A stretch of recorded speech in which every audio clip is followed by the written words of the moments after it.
Hello, welcome to the introduction for this week's Super Divorce Supercast, where we're going to talk about They Live. Yeah, we are. We're gonna talk about They Live. We're gonna go off a couple tangents like we sort of try to avoid, but also welcome very heartily. And it's gonna be awesome. And what are some of the tangents we go off on? What do we talk about?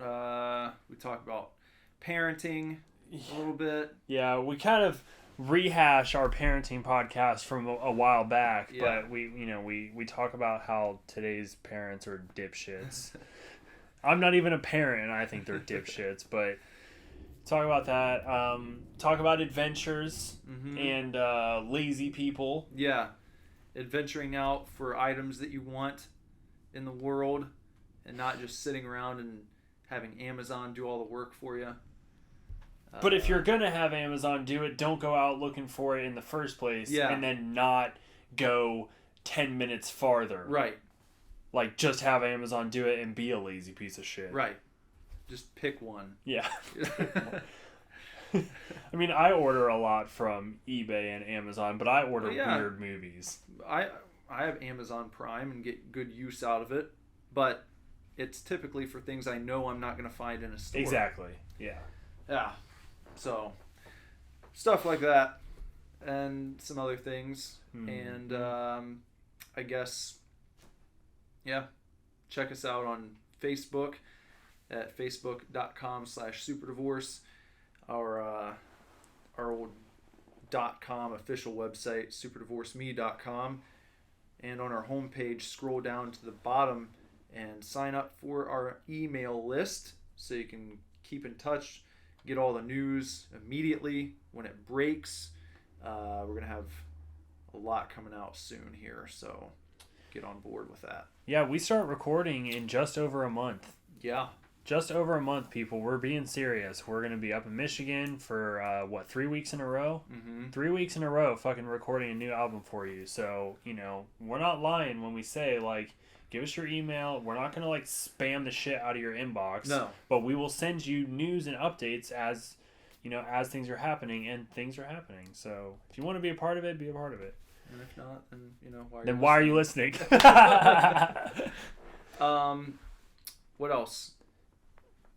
Personal pages, Instagram, Twitter, Snapchat. Just look up Nicholas Villars and you'll find me. On Instagram, I am at BenderButt, and on Twitter, which I am so bad about now, I am BenderButts, and on Snapchat, I'm Bender's Butt. So look me up on all those. Probably mostly Instagram. It's my favorite. So let's see. Anything else? Any other places to check us out? I guess if you want to do the band on Instagram, it's Super Divorce Band, and then Super Divorce on Twitter. Yeah. And Snapchat, but that's a rare thing these days. So we'll probably I bet you will utilize Snapchat a lot when we're recording. Yeah. So still follow us, and you'll get some juicy goodies eventually. Yeah, some gushers. Some gushers. And with that, enjoy this week's episode. Yeah, enjoy, chefs. We are not getting a divorce. We are not getting a divorce. We are not getting a divorce.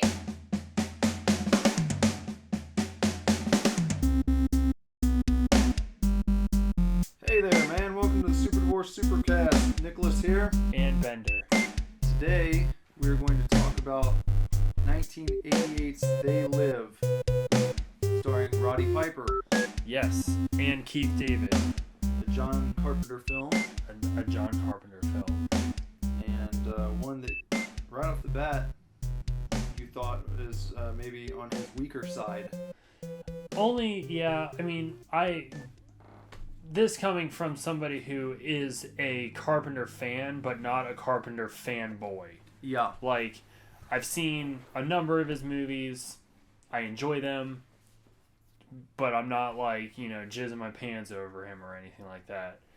I got to meet him one time, and it was really, really cool because he is such a legend.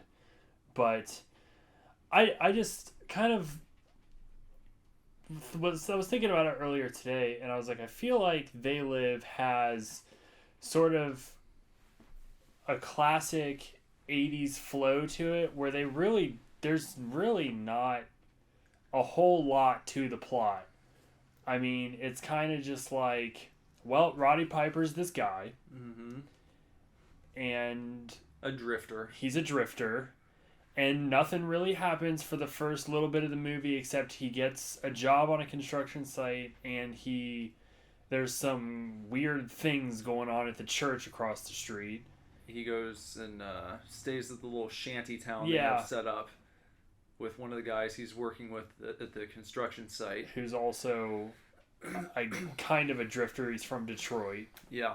And he's got a wife and kids back home, but he had to come wherever they are to get a job.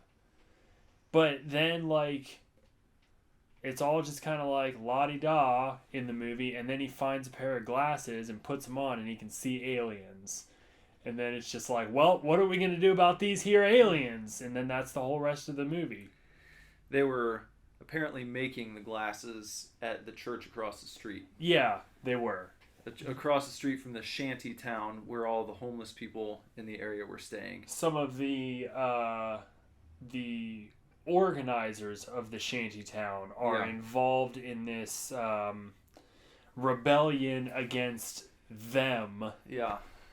Who are corrupting, people's minds and getting them to stay in line, basically, so that they can just easily take over the world. Much like, much like the old Romero films. Yeah. It's more of a social commentary. Yeah. Than, just like I don't know. There's not a whole lot of gore or anything in it. No, so it's not. I feel like it's another one that people will mention sometimes when you're talking about like 80s zombie movies, even though it's not really at all. It's not a zombie movie. It's definitely not a zombie movie. I think it's even kind of a stretch to consider it a horror movie. Yeah, it's more sci-fi. Yeah. But it's just like action. It's kind of like because Carpenter's name is on it, even though he's done many other sci-fi, movies. They Live pops up at horror conventions all the time and stuff like that. And, the aliens are kind of creepy looking. I mean, I think they're really cool. They're very interestingly designed. You have the mask, right? I do have a mask. I have a They Live mask. But I think it gets thrown in with horror more than it does kind of sci-fi. Mm-hmm. But it's fine. Like, I don't care. It could go either way. Yeah, it could really go either way. Also in the movie is Meg Foster, mm-hmm. who plays Holly, the lady that he has drive him away from the cops that are chasing him right when the first group of aliens find out that he can see them with his glasses. He ends up flagging a lady down in a parking garage and then has her give him a ride away from the city and to her home, where she proceeds to throw him from the window over a balcony. And down a huge hill. Yeah. Like, the whole time I was trying to figure out, like, where they were. I was thinking maybe San Francisco. Yeah. Because there were a few shots of, like, the sloping city streets, and you got, like, the streetcars. Yeah. Or the trolleys, whatever you want to call them. That's kind of what I was thinking, too. Or at least California, for sure. But I was going to say real quick, Meg Foster was also in one of my other favorite 80s movies, and that's the Masters of the Universe movie. Oh, really? Yeah. And more recently, she was in 31. Yeah. I didn't make that connection until I just saw her on IMDb. And I saw her picture, and I was like, oh, yeah, okay. I feel like her eyes are very recognizable. Yeah. Yeah. Because I think she looks much different. At least her character in 31 is a far cry from what she looks like in They Live. But you're right. you can tell immediately when you look at her eyes. Mm-hmm.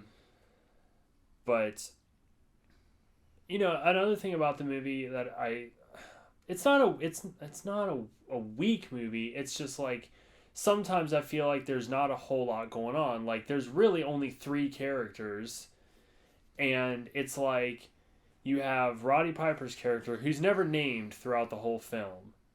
You only know at the very end when the credits roll that his name is Nada. Mm-hmm. But you have Nada, and then you have Frank, Keith David's character, and then Holly, Meg Foster, and then they're probably the main characters, and Holly isn't really even in it very much at all. No. Like she's in 3 scenes, Mm-hmm. It's mostly like the majority, if not all of the movie is just, okay, what's Roddy Piper gonna do next? Mm-hmm. Which I guess is kind of the draw to watching it. Yeah, I mean, I don't mind. So, like he's funny, and the fight. I think my favorite scene is the fight scene. Yeah. Between him and what's his face? Keith David. Yeah. That's a great scene because there's so many times when in other movies I feel like it would have been over. Oh yeah.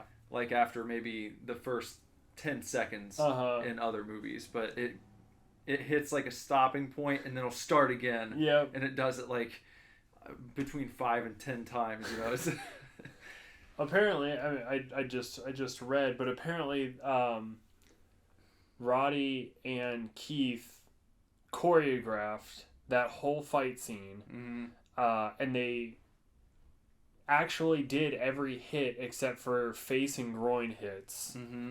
Everything else was like real. But they choreographed it like in John Carpenter's backyard, and it took them like 3 weeks. And like many movie directors, John Carpenter did intend for the scene to only last like 20 seconds. It was like a 20-second fight that he had written out. He's like, all right, you guys are just going to like beat each other up and then put the glasses on. But they rehearsed this whole thing, and he was so impressed that he kept it, and it's like a 5.5-minute fight scene. Well, that's what you get with having Piper in there. Yeah, as a wrestler. Yeah. I mean, that's what he did. Yeah. I remember watching an interview with Carpenter, and the guy asked him, like, so did Roddy Piper's background in wrestling play into the fight scene and They Live at all? And he's like, of course it did. Yeah. That's pretty much why it's in there. Yeah. I just love how condescending he is all the time. Yeah. Carpenter doesn't give 2 fucks when you interview him. I feel like if you ask a dumb question, he's going to make you realize how stupid your question really was. You know? He was, apparently, Piper was cast after John Carpenter watched him in WrestleMania 3. He enjoyed his performance, so he cast him in that. And then Keith David was also in The Thing. Yeah. So when he was looking for a counterpart to Roddy Piper, he remembered Keith from the production of The Thing and wrote Frank specifically for Keith David. So it like reading up on it, it kind of seems like it was a little bit of a tight production. Yeah. I mean, especially with like, the limited characters, especially characters that actually have names. And the plot of the movie and the flow of everything, like, it really is a movie about Roddy Piper. Yeah.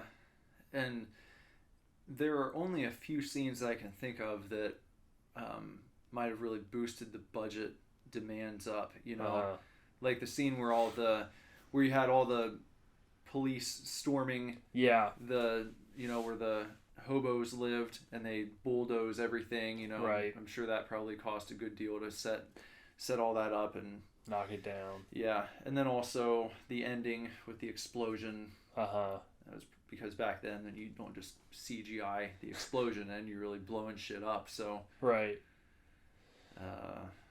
But other than that, I mean, everything is pretty, I feel like, I bet you they saved a lot because whenever he puts on the glasses and looks through them, everything's black and white. Yeah.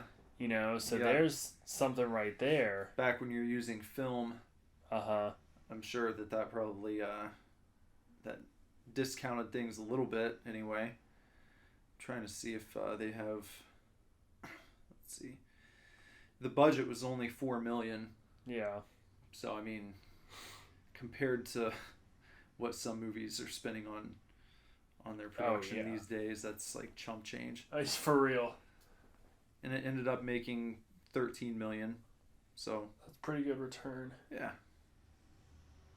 I think it's kind of it's a gem of a movie. I think it's kind of like it's a good one. It's a good one to pull out every once in a while. Yeah, I feel like it's a good one that you could put on, just a good background movie.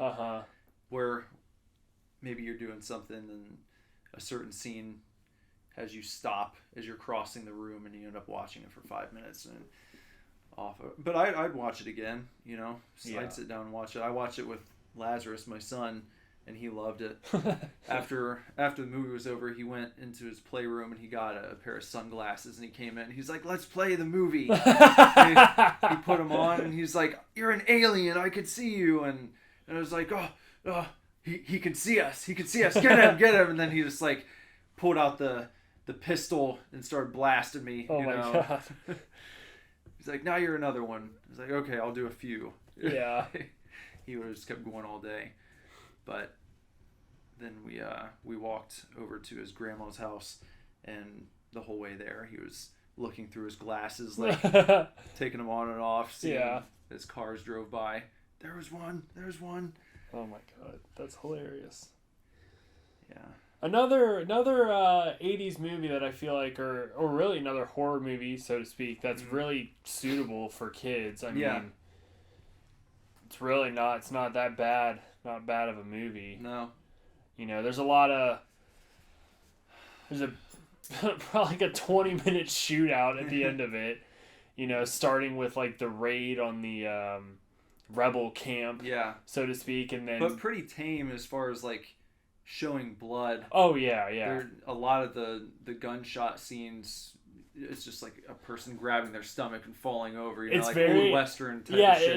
it's that great like over exaggeration, and it's a spray and pray movie. Yeah. Like every time there's enemies, they just like spray their gun back and forth very quickly, and they all just kind of like fall over. Mm-hmm. I loved the one particular one that was hilarious was when they were running through the alley, and there were the dudes like on the roof or whatever. Like Roddy Piper like shoots this one guy, and he just like slowly opens his arms as if he's like Jesus on the cross or something, and then just like jumps off the building. It's so great, so over exaggerated and ridiculous. It fits the tone of the movie though. Yeah. It's definitely not one that takes itself too seriously. No. You know. So it's cheesy and it plays it up, which is good. You know, there's no trying to cover up exactly what it is. Right. Yeah, and then besides the gun battles, you get some coarse language here and there, but it's not like, it's really not very like enunciated or anything. It's just kind of, you know, like normal conversation in passing, like, oh, this is really fucked. Yeah. Like, yeah. So, I mean, I feel like, you know, your kid's probably going to recognize, but hopefully they're smart enough to, like, know that they're not supposed to go to school and repeat that. That's what you're supposed to teach them as a parent. Right.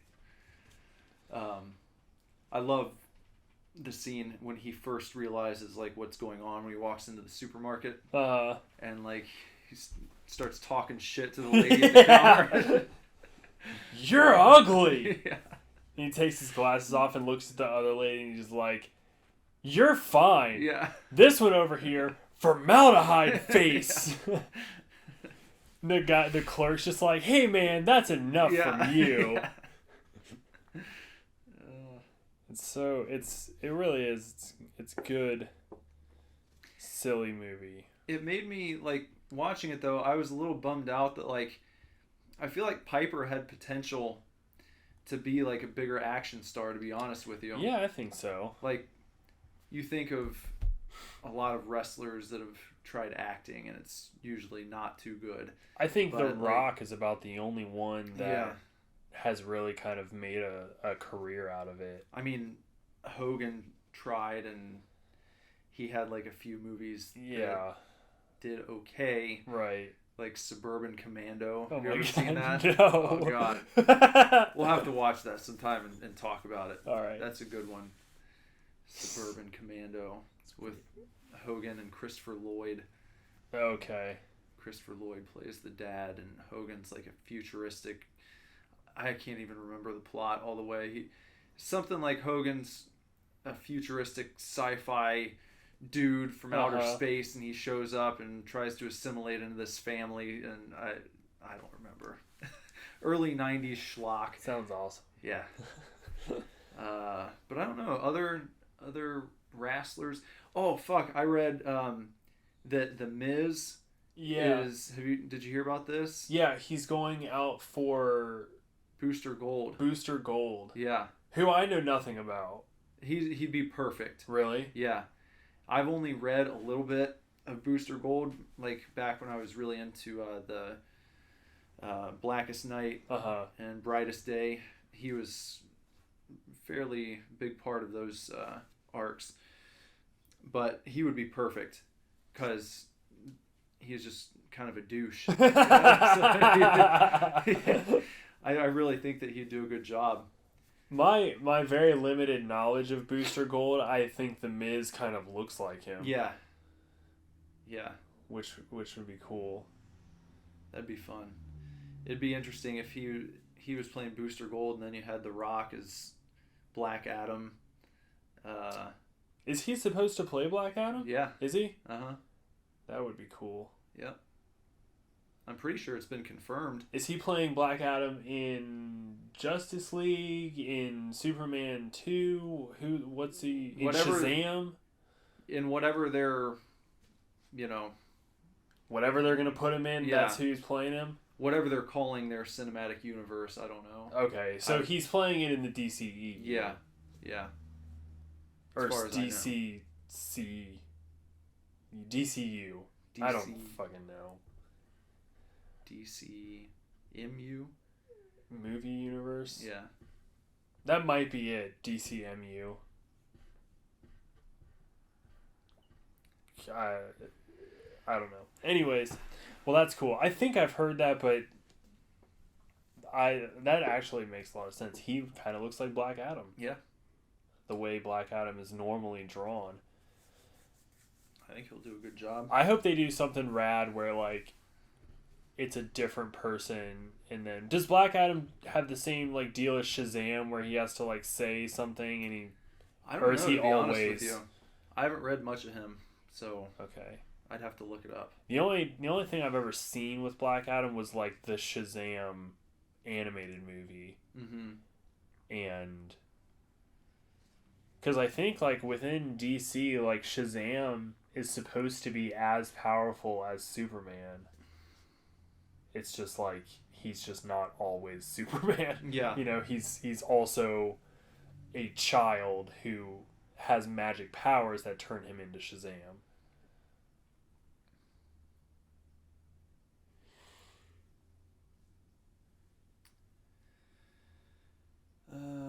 Yeah, I was trying to find it real quick to see if he has to transform or not. I don't know. It looks like a very long history here. So I'm not sure what's going on with him right now. Yeah.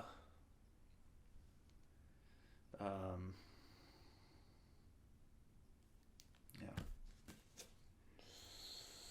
Well, I was just going to say real quick, speaking of like Roddy Piper's acting career, when you watch the movie, his acting is like no better or worse, maybe better, but it's like no worse than like Schwarzenegger in the Terminator movies. No, not at all. I mean, because I told you earlier, this is the first time I'd ever sat down and watched it. Uh-huh. And I just had in my mind, I felt like I was going to like it. Yeah. But I didn't expect his acting to be on the level that it was. Not that he's like winning an Oscar with that movie or anything, but just from the opening scene where he's like walking across the train tracks and kind of a few little things he does where he like kind of readjusts his denim a little bit, his denim coat, and then he like walks over to that steaming pothole and like warms his hands over it, just like the way he kind of looks around and observes things. It seems like he's a more seasoned actor than a pro wrestler who just jumped in to a Hollywood movie and tried his hand at it, But I guess in a way the wrestlers who are doing a good job are acting if they're taking it seriously. So I mean, typically people kind of put wrestling acting at, I guess, at the lowest point in the totem pole of acting, but I would be lying if I said I wasn't guilty of that at some point. Yeah. But, especially after like experiencing more of it, it seems much more, difficult than you like initially think. Like you not only have, you have to stick to a character, but there's also improvising that goes along with it and all that kind of stuff. So it really is like an art form. And delivering new stuff every week. Yeah.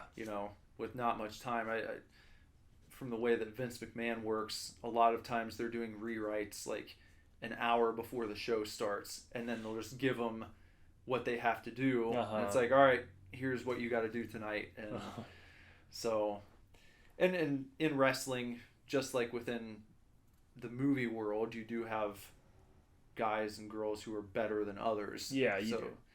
Some are great at delivering promos, and others you want them to stay far away from the mic.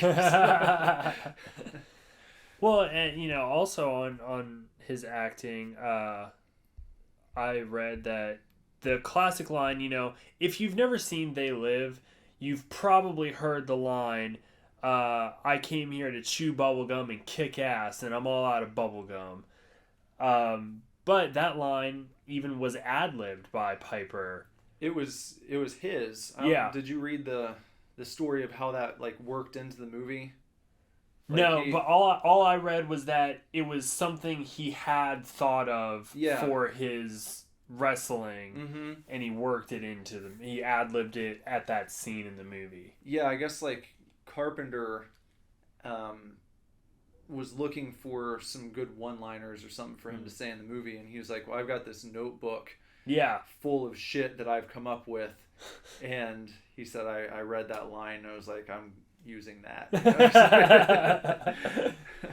And it's so funny because like I told you downstairs, the scene that it comes in, it really doesn't exactly fit what's happening. I mean, it does, and especially like what happens after he starts to kick ass. Yeah. But I feel like sometimes in movies, the really classic lines are delivered at like very pivotal points in a movie. And this, probably the most remembered line, is just, it feels like it's just kind of tossed in there like...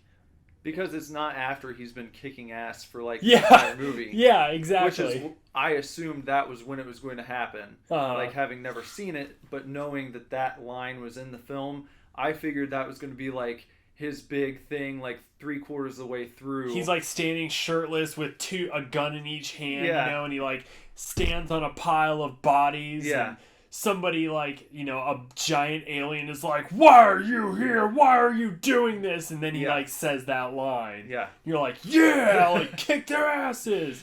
But it's not like that at all. No, it's the complete opposite. Yeah. It's after he's only killed 2 at this point, and it was kind of sort of by accident, out of necessity almost.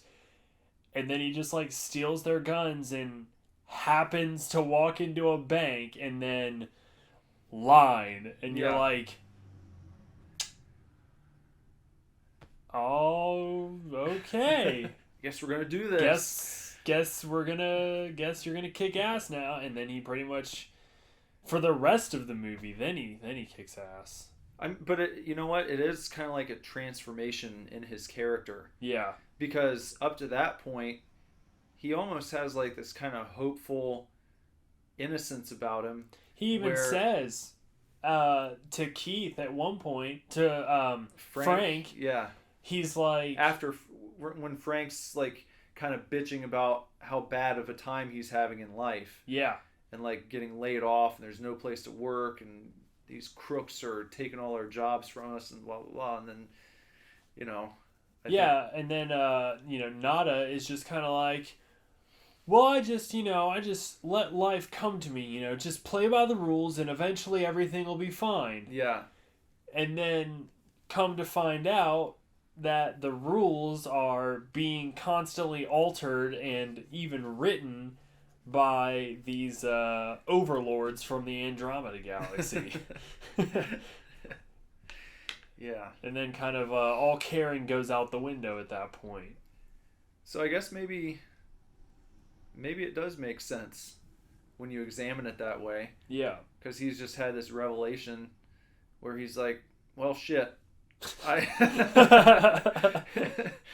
He's like looking at everything, and seeing the hidden messages, the subliminal messages and all the ads, and obey, marry and reproduce, submit, watch TV, yeah, consume, all that stuff. So I don't know. It's obviously the movie is huge, is a huge commentary on the class system in America, consumer culture. Kind of the same. I felt like it had a similar theme to like Dawn of the Dead. Yeah, where the zombies, shambling around the mall were just like representative of the mindless throngs of people just out at shopping centers, just buying, just kind of going from thing to thing that they didn't really need. Right. But I don't know. I think it delivers that commentary in a way that was probably more prevalent in the 80s. I mean, there's still kind of like you wonder sometimes like why am I here working real hard and there's people just sitting pretty, not really doing anything, but still it's just life. Yeah. I did want to point out a while back on the podcast, we were talking about, probably came up when we talked about Chud, but They Live falls into that gritty 80s city movie. Yeah. Like everything is just dirty. Yeah. And there's no reason for it to be dirty, but it is. Yeah.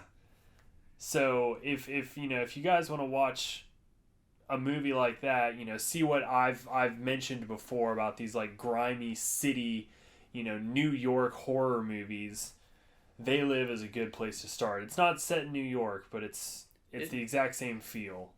Yeah. Homeless people. Homeless everywhere. people was a big thing in the 80s. Like every city horror movie has like homeless is like the central theme. Mm-hmm. Even like RoboCop, homeless people were like a big deal. Yeah. Well, that's Detroit. Yeah. And that's I think still a big problem there. Yeah. Much more than some other cities. Well, way to go, society. The 80s tried to wake us up and y'all, nothing happened. So thanks for that. I did drive about an hour to pick up the Blu-ray, Shout Factory Blu-ray, because no one carried it in this area. I called about, no joke, probably like 20 different places, and finally the Newport Barnes & Noble had one copy. So I went out there and picked it up, and I do want to dive into the special features. There's a commentary with John Carpenter and Piper. Yeah, that sounds really cool. I'd like to listen to that as well. After watching it a second time, I would like to pick up the Blu-ray because I have it on DVD. Yeah. But the Scream Factory Blu-ray would be another fine addition to the collection. Yeah. It's one I've looked at before too, but having only seen it once, I just wasn't sure about like getting it. But now, definitely, I would like to pick it up for sure. It's a fun movie.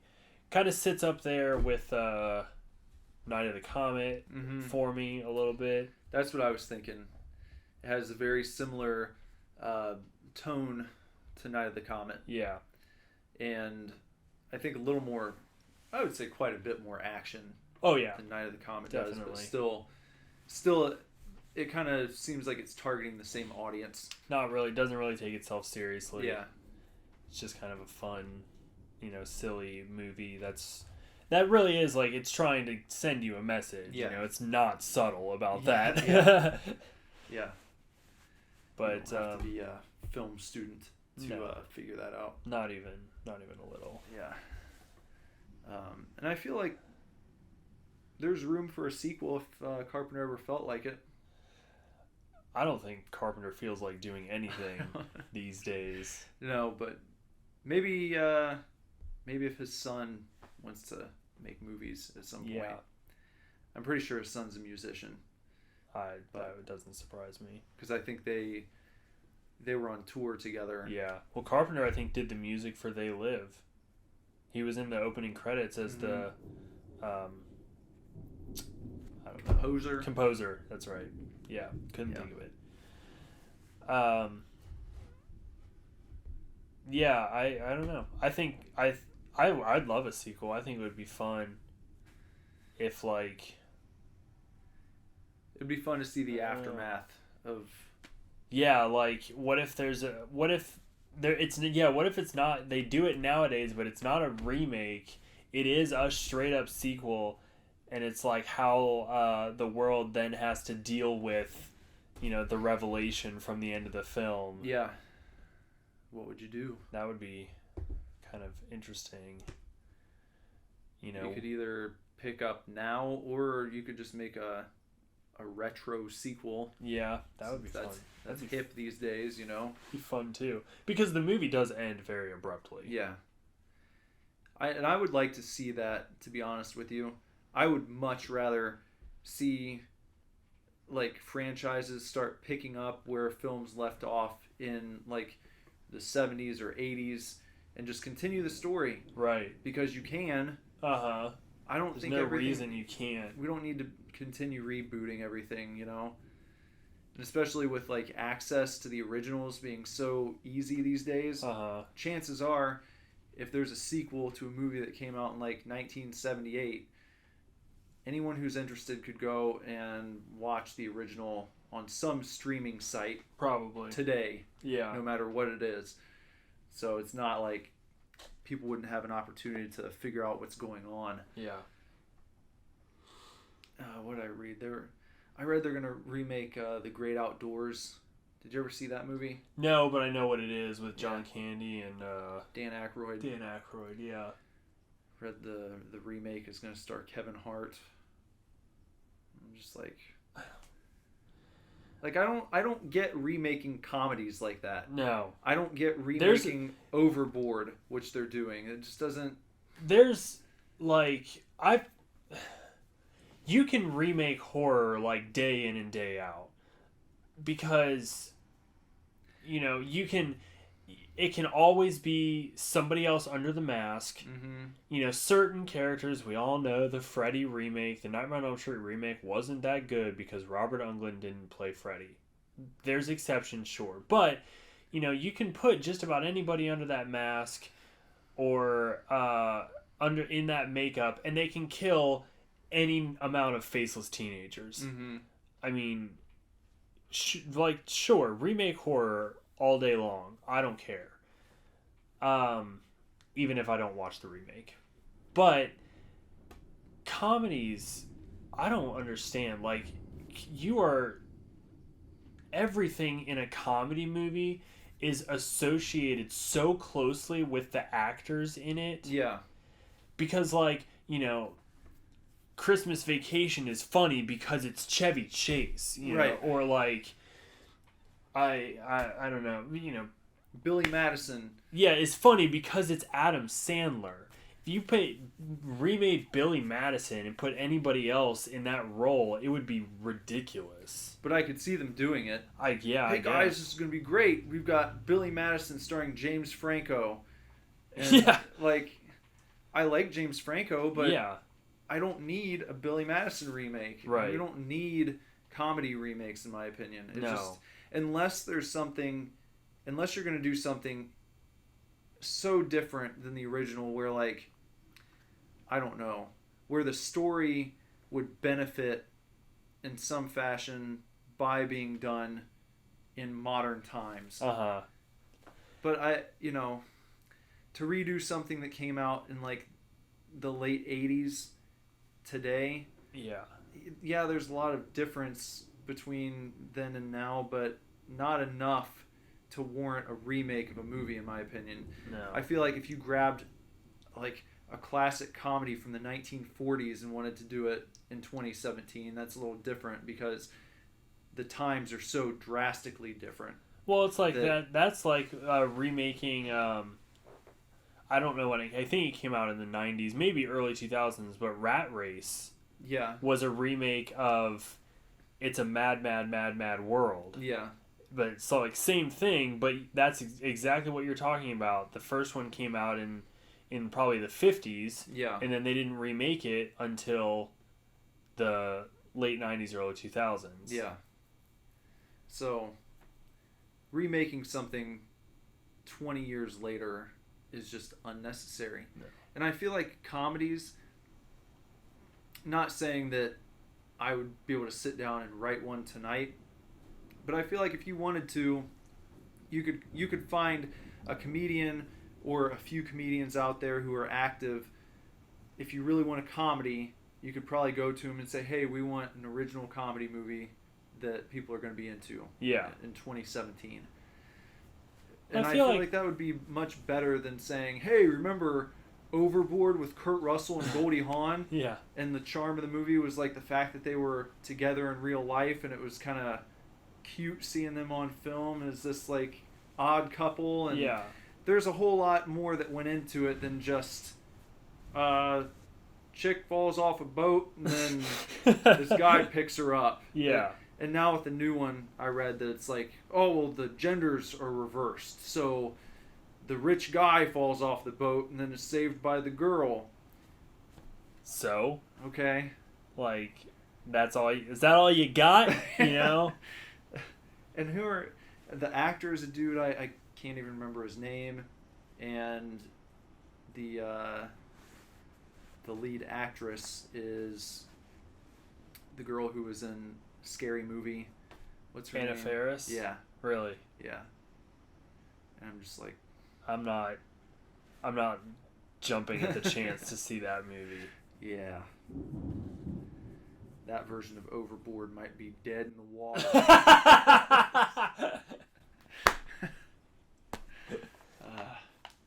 So you were talking about writing comedy movies. Yeah, writing comedy movies. That's how easy it is, right there. Yeah. I don't know. I feel like comedy would be something that would be difficult to write on your own, though.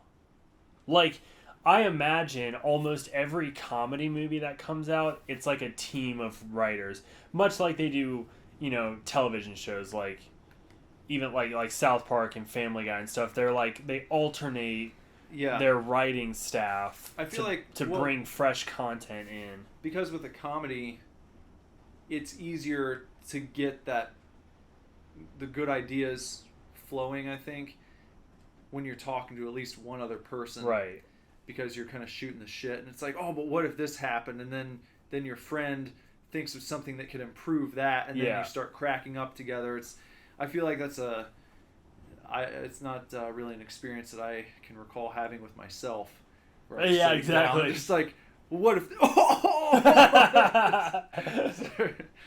Start cracking myself up. The only time I make myself laugh is when my mom and I out pun each other. Yeah. That's about the only time I'll make myself laugh, because I'll be like, oh, this one's gonna be fucking good. Every now and then when I'm writing a blog post, I'll make myself chuckle. Or if I read one, just I'll click on something. I was like, what did I write on January 2nd, 2012? Yeah. And I'll just read it. It's just some fucking stupid story Yeah. that I don't remember writing. I'll make myself chuckle over. It's a good time. Yeah.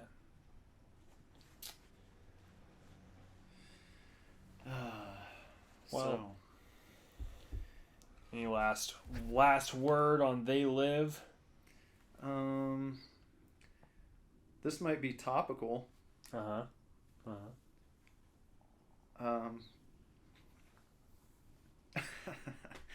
just did. I just popped myself, as they say in the wrestling business. Made myself chuckle just there.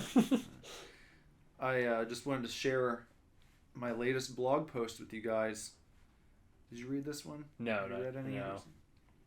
This is from Tuesday, April 25th. This story is called Grahama's. Yeah. Grahama's Special Goggles. There's a post bird I saw flying around town the other day.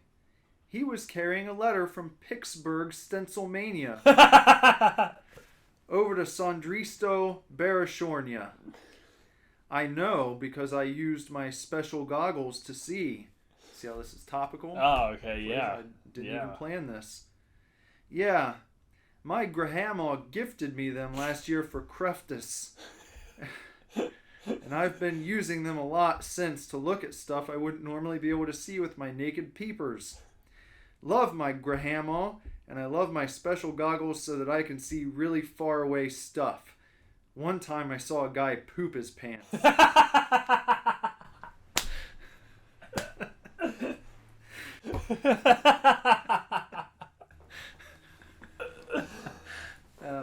There you go. Yeah, that's excellent. So good. If you read my blog, that's the kind of things that I write on my blog. Yeah. So. And let's see. Final thoughts on the flick from this week. I will watch it again, and I would say that I am glad I made the trip to pick up the Blu-ray. As I was driving, I did have a thought come to mind, and that was that I'm glad that I have not lost the will to have a nice adventure and go and pick up a copy of something that I want. Because so many people, I might have talked about this in the past at some point, but you know, when I worked at Buybacks or GameStop, someone would come in, they want to track down a game or a movie, and it's like, well, we don't have any copies here, but our store in, you know, Springboro, for instance, they've got one. Oh, how far is that? Oh, it's just like 10 or 15 minutes. No, I'm not going to drive that far.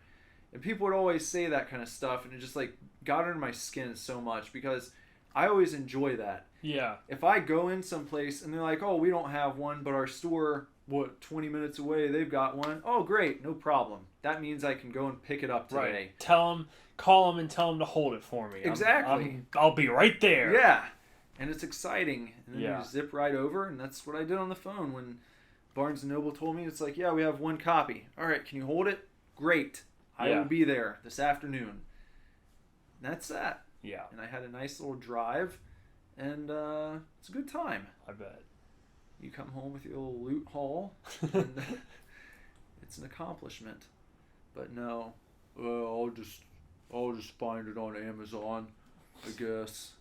Then just order it on Amazon in the fucking first place, dude. It's like if I can't find it within 5 minutes of my house, then it's not worth it. Yeah. Nah. Ridiculous. Ridiculous. Yeah. But if we're going by the new Netflix rating system, I give it a thumbs up. That's all you can do now. Thanks to Amy Schumer. What thanks to Amy Schumer? I didn't Like her, apparently, like her special got the leather special or whatever. whatever her latest one was. Okay. Like it got so many horrible reviews that she got like butthurt and complained and said that like she basically was insinuating that the reason her special got so such low review scores was because she was the target of like right-wing men's rights activists who were targeting her special because she's a woman doing comedy and males don't like that, and they were picking on her, and it seemed to like line up to where very shortly after that Netflix was like, hey guys, we're gonna make rating things much simpler for you now with just a thumbs up or a thumbs down. And like all these people were so pissed off because if you're really into rating things, you know, and you take the time to rate like thousands of movies and shows in a certain star rating, right, you know, that you think about for even a few seconds, and you put that thought into it, then I don't know, there's a big difference when you see something that's rated 3 stars or 5. right. 3 if you're looking for something that's okay. But if you see something that's got a 5-star rating, you know a lot of people thought it was really, really good. Yeah. Now if you just see that something has a thumbs up overall, that could be anything. It was alright. Right. I didn't hate it. Thumbs up. Or best movie I've ever fucking seen. Thumbs up. You know, just... Yeah, that's fair. I generally, though, it just, personally, I never really trusted Netflix ratings because there were a number of horror movies that were rated at like a 1 or 2 star that are excellent films. And there were a number of movies rated at 5 stars that were terrible.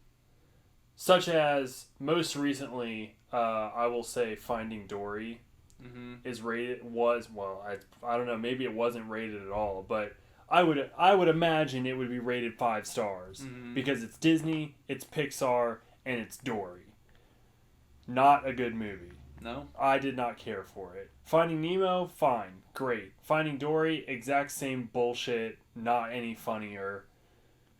Like, the whole time I was just like, oh my god, just do the thing that you're supposed to do. You know what I mean? Mm-hmm. It's one of those movies where you're just like, if you would just stop being stupid, yeah, you'd be fine. Just don't do that. Like, you know, the whole time.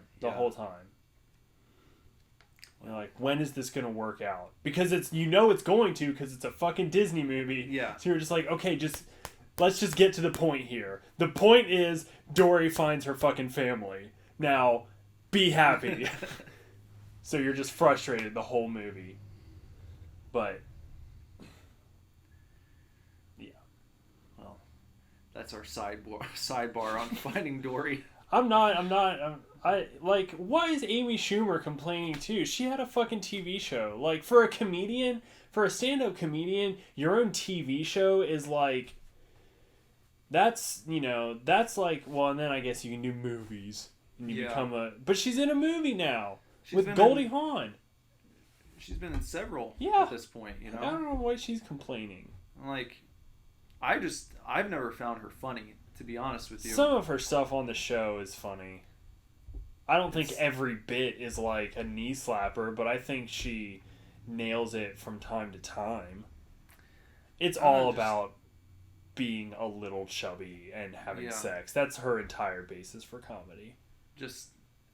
And being a woman who says... shouldn't do comedy. Or vulgar things. Yeah. I read that, I've not seen the episode, but I heard that It's Always Sunny did one that kind of ripped into female comics, like Amy Schumer, where Dee just starts doing comedy, but all she does is get on stage and say, like, vagina! Yeah! And everyone just cracks up. I remember that episode. Yeah, because it's her dream to be a stand-up comic, and then she gets real vulgar, and like she shoots to the top. Yeah. That's hilarious. Yeah. I don't know. Whatever, Amy Schumer. I feel like doing that is like, at this point, it's the equivalent of guys who still go on stage and like talk about how annoying their wives are. Yeah. You know? Yeah. Trying to watch the game and the wife brings me cookies. Cookies? Yeah. I don't want cookies while I'm watching football. Bring me some fucking wings, woman. Is what I wanted to say, but I didn't say it because I respect my wife and stuff. I love my wife. And everyone's just like, But when she left the room, boy, did I think it real hard. Yeah, that's some stand-up comedy for you. That's what that is. Yeah. I don't know. If you're gonna be funny and like talk about sex, like there was a TV show called Not Safe with Nikki Glazer. She was a stand-up comedian. She's on Amy Schumer's show like a couple times, like here and there. But she had an entire show that was based around talking about sex, but it was fucking hilarious. Not only was it hilarious, it was informative too. You know what I mean? Mm-hmm. And that show got canceled for reasons I will never understand because it was so goddamn good. Well. Oh well. Whatever. So make sure to check out They Live because it's a really good movie and it's from the 80s and that's what we're all about. So you'll have fun watching it. Yeah, everybody has fun watching Roddy Piper. Also, watch it in memory of Roddy Piper because he's no longer with us, unfortunately. Yep. Rest in peace, Roddy. Hot Rod. Yep. And it'd be a good one to watch with a few friends. Mm-hmm. Even a few youngins, if you're privy to that. If you're not like super uptight, lame parent. Yeah, if you don't have a stick up your ass. Did I maybe I talked about this on the show already. The person in this Coheed group asking about whether or not they should let their kids listen to Coheed and Cambria. Why would you not let your kid listen to Coheed and Cambria? I guess because of some of the lyrical content and some of the themes within like the sci-fi story that Claudio writes. Because a child is going to totally comprehend. I don't listen to Coheed often, but I do not pick up on every lyric the first 8 times I listen to their song. I still don't know all the words to A Favorite House Atlantic. No. Like, shut up. So I replied on this post after a lot of people were like, well, it's something that you should research, and like doing all this shit, like trying to tiptoe and make the lady feel nice, and I just kind of like went at it, and it was, I wasn't disrespectful, but I kind of laid out my argument as to why I think it's better to introduce your children to certain things that maybe society doesn't recommend they watch, like PG-13 movies or even some rated R films. When they're 5. Yeah, because I did. Yeah. And I felt like it was never a big deal to me because of that. Kids who are never exposed to that kind of thing grow up, and then the first time they see that shit, it's like traumatic. Yeah. And they have nightmares for, weeks when they're 12 years old because they've never seen a horror movie. Because they've never seen a horror movie, and then nowadays the first thing they end up seeing is like the Hills Have Eyes remake or some shit, and the girl gets like raped and then beheaded or whatever, and it's like, whoa! Yeah. So I feel like easing into it a little bit, no big deal. Probably advisable. Yeah. And I kind of ended my post with something like, "Don't be lame. Let your kids listen to Coheed." Yeah. And then she wrote back and she was like, "Lame would be if I didn't care. Lame would be if I wasn't searching for the right thing to do. I'm not a lame parent. I just care a lot," And she got all butthurt about it. And this other guy chimed in. He's like, "That's okay. I don't let my kids listen either because I'm a school teacher and I can't have them going to school saying selfish little whore like Claudio does in one of their songs. And it's like, or when I was a child, my mom listened to Alanis Morissette, and we knew all the words as like a 7-year-old kid. I knew all the words to You Ought to Know. Yeah.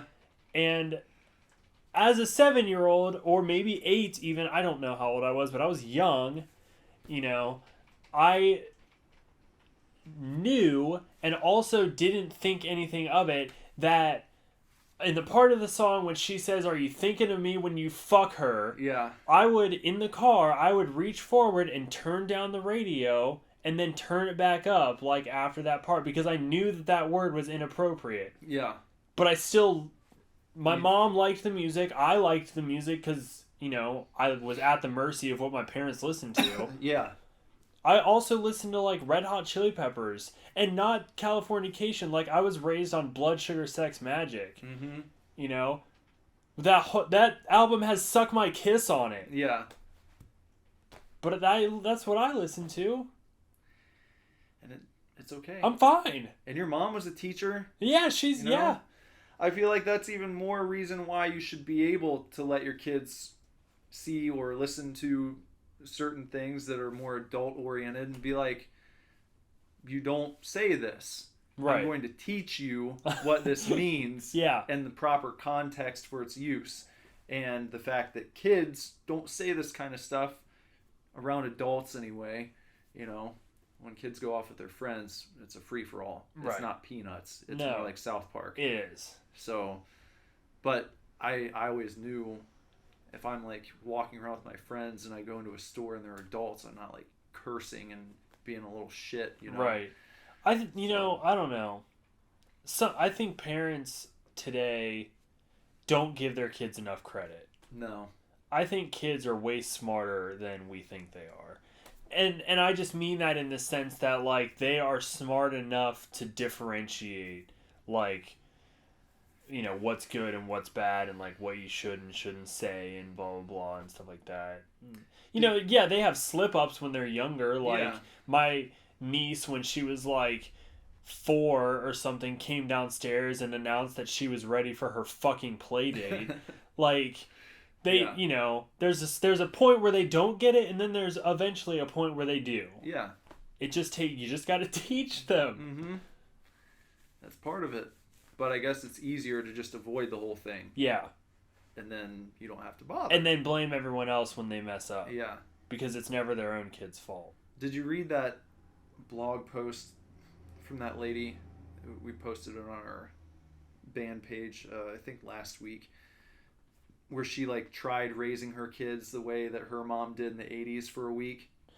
I didn't read it, but now I want to. Yeah, it was pretty interesting. But she brings up what you said, how she had this moment where she realized, like, are we robbing our kids of something? Because she's the type of mom who's always buying the healthy snacks and always making a nice dinner every night, nice healthy dinner, and her kids never really have sweets or anything like that. And so she, for 1 week, just said that she was going to buy her kids all the shit her mom bought when she was growing up. Yeah. So she got them like TV dinners and like Hostess cakes and fruit snacks, right? And soda to drink, and let them sit and watch TV for as long as they wanted to, and she was just talking about how they survived and how she was explaining to them like what she did when she was growing up, when she was their age, like whatever, 7 or 8 years old.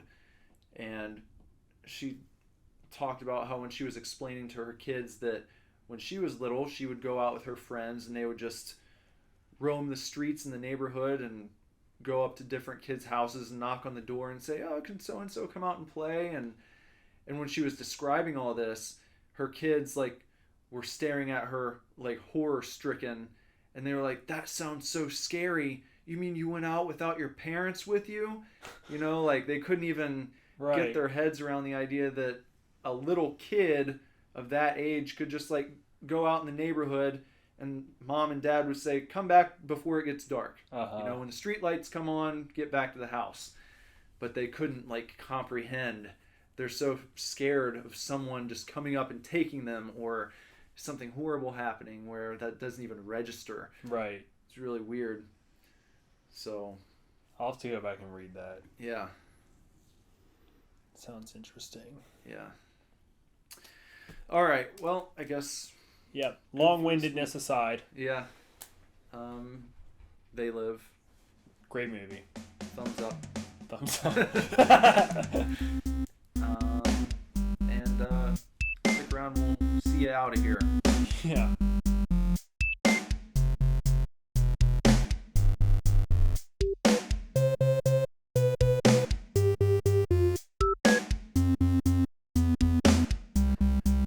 Hope that was good for you guys. It was good for me. It's good for me too. It's like a good hearty meal of a podcast. You know, I just thought of this because we were talking about, you know, like movies and buying and lazy people and blah, blah, blah. The guy that delivers, like, hand towels, like linens at work, I got into a brief horror discussion with him today because he asked who drove this car outside. It ended up being my car, and he was like, what's the sticker on the back with the girl with her hands? And I was like, oh, it's Poltergeist. Like, it's the, you know, it's the movie cover for Poltergeist. And he was like, oh yeah. And I was like, I'm a big, huge horror movie fan. And he was like, oh yeah, me too, but like my wife doesn't like them. And I just, like, you know, told him that I was like, I got real lucky because, like, my girlfriend likes them, but not only that, but we both love French horror movies. It's like our thing, you know. He was like, oh, French movies, really? And I was like, yeah, they're the best. And he was like, what's the best one? And I said, Martyrs. Mm-hmm. And he was like, oh, okay. Is there any play, like, can I watch it? And I was like, it's probably too intense for, like, streaming services. Like, you probably just have to buy it. And he was like, nah, that's a problem.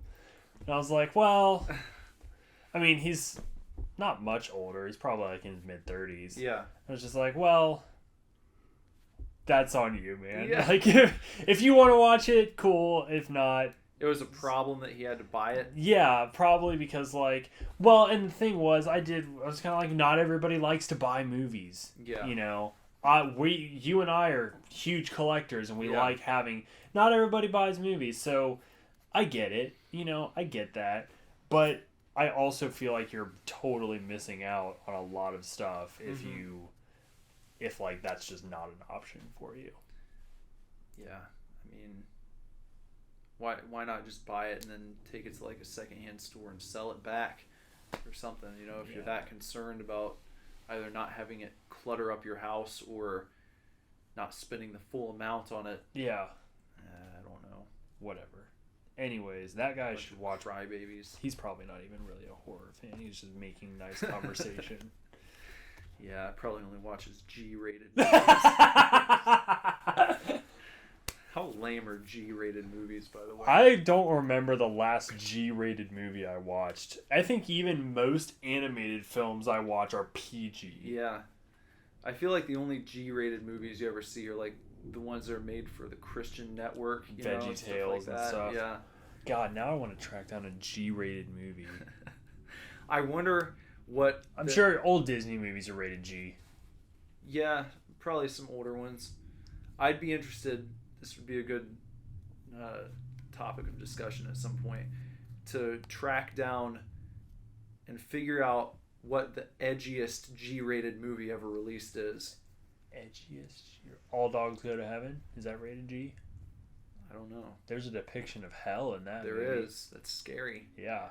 That might be PG. It might be PG. They might have earned their PG rating with that one. If you guys showed hell, we're going to have to give you the PG. No! You need your parents to see this one, folks. No, they suggest it. Yeah, they suggest that Parental the parents... guidance. So, like, the 5-year-old walks in by himself to the cinema and is like, we suggest that you go get your mom and dad. And he's like, no, I want to watch it by myself. Okay. There's going to be hell to pay. We suggested. We strongly suggested. And we strongly suggest that you check us out all over social media and the interweb. You can find us on Facebook.com @superdivorce, Twitter @superdivorce, Instagram @superdivorceband, Snapchat @superdivorce. Follow us on Instagram and Snapchat because we'll probably start utilizing it when we're recording. Yeah. But they're kind of inactive right now. But just follow us anyways. You can check out our official website, our homepage, our mother base, SUPERCAST.com. While you're there, scroll down to the bottom of the page and type in your email to join our mailing list because we've got lots of information and things coming for you. When you sign up, you'll automatically get a song. Yeah. So that's cool. A demo. Mm-hmm. So you'll finally get to hear what we've been talking about for months and months about a new direction and a new sound.